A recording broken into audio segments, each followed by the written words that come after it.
Kutoka kaunti ya Nakuru tuelekee Mombasa ambapo wakazi wa Kisimani na Ziwa la Ng'ombe walifanya maandamano ya amani kulalamikia kukamatwa kwa mzee wa mtaa wa eneo hilo kwa madai ya kuhusika na dawa za kulevya. Kulingana na wakazi, mzee huyo amekuwa nguzo kuu ya kuhimiza kuboreshwa kwa usalama katika eneo hilo, na kukamatwa kwake kumechangiwa na wanaopinga juhudi za kukabiliana na magenge ya wahuni. Waandamanaji hao walielekea hadi barabara kuu ya Mombasa kuelekea Malindi na kusababisha msongamano mkubwa wa magari. Aidha, wameapa kuendelea na maandamano hadi pale kiongozi huyo atakapoachiliwa huru.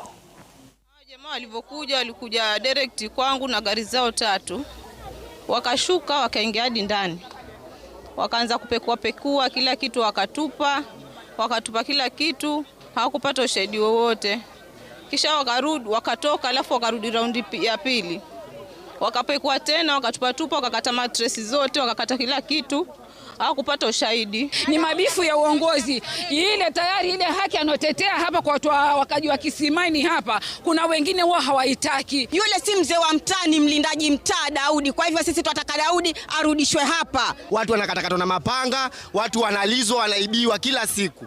Lakini Kisimani, wacha kuibiwa tu simu, hata nguo yako naanika asubuhi unaipata.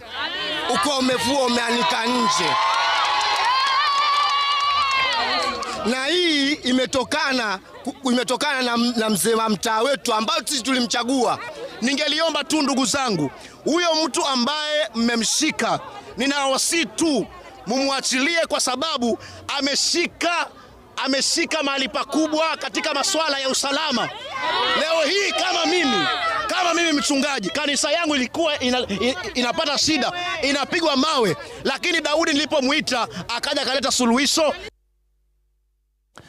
Viongozi wa Kenya Kwanza